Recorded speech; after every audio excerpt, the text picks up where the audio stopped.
ubaguzi ni mabaya. Kwa hivyo tujiepushe na ubaguzi. Ndugu zangu, mkiwa mnamwamini Bwana Yesu Kristo, Bwana wa utukufu, msiwabague watu kamwe. Tuseme mtu mmoja ambaye amevaa pete ya dhahabu na mavazi nadhifu anaingia katika mkutano wenu. Na papo hapo anaingia mtu maskini aliyevaa mavazi machafu. Ikiwa mtamstahi zaidi yule aliyevaa mavazi ya kuvutia na kumwambia, keti hapa mahali pazuri, na kumwambia yule maskini, wewe simama huko, au keti hapa sakafuni miguuni pangu, je, huo si ubaguzi kati yenu? Je, na huo uamuzi wenu haujatokana na fikira mbaya? Ndugu zangu wapenzi, sikilizeni. Mungu amechagua watu ambao ni maskini katika ulimwengu huu ili wapate kuwa matajiri katika imani na kupokea utawala aliowaahidia wale wanaompenda. Lakini ninyi mnawadharau watu maskini. Je, matajiri si ndio wanaowakandamizeni na kuwapeleka mahakamani? Je, si hao wanaolitukana hilo jina lenu zuri mlilopewa? Kama mnaitimiza ile sheria ya utawala kama ilivyoandikwa katika maandiko matakatifu, mpende binadamu mwenzako kama unavyojipenda wewe mwenyewe, mtakuwa mnafanya vema kabisa. Lakini mkiwabagua watu, basi mwatenda dhambi, nayo sheria inawahukumu ninyi kuwa mna hatia. Anayevunja amri mojawapo ya sheria atakuwa na hatia ya kuivunja sheria yote.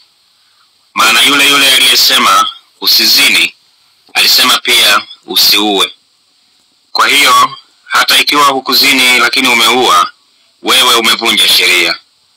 Basi semeni na kutenda kama watu watakaohukumiwa kwa sheria iletayo uhuru.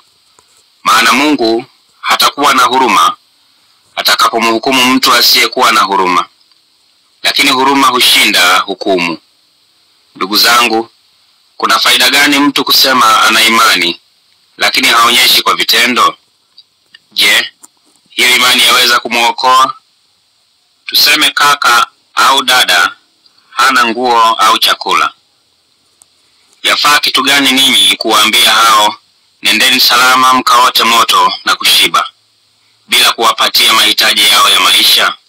Vivyo hivyo, imani peke yake bila matendo imekufa. Lakini mtu anaweza kusema, wewe unayo imani, mimi ninayo matendo. Haya, nionyeshe jinsi mtu anavyoweza kuwa na imani bila matendo, nami nitakuonyesha imani yangu kwa matendo yangu. Je, wewe unaamini kwamba yuko Mungu mmoja?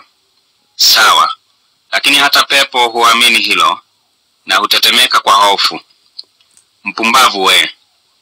Je, wataka kuonyeshwa kwamba imani bila matendo imekufa? Je, Abraham baba yetu alipataje kukubaliwa mbele yake Mungu? Kwa matendo yake, wakati alipomtoa mwanawe Isaka tambiko juu ya madhabahu. Waona basi kwamba imani yake iliandamana na matendo yake. Imani yake ilikamilishwa kwa matendo yake. Hivyo yakatimia yale maandiko matakatifu yasemayo, Abrahamu alimwamini Mungu, na kwa imani yake akakubaliwa kuwa mtu mwadilifu.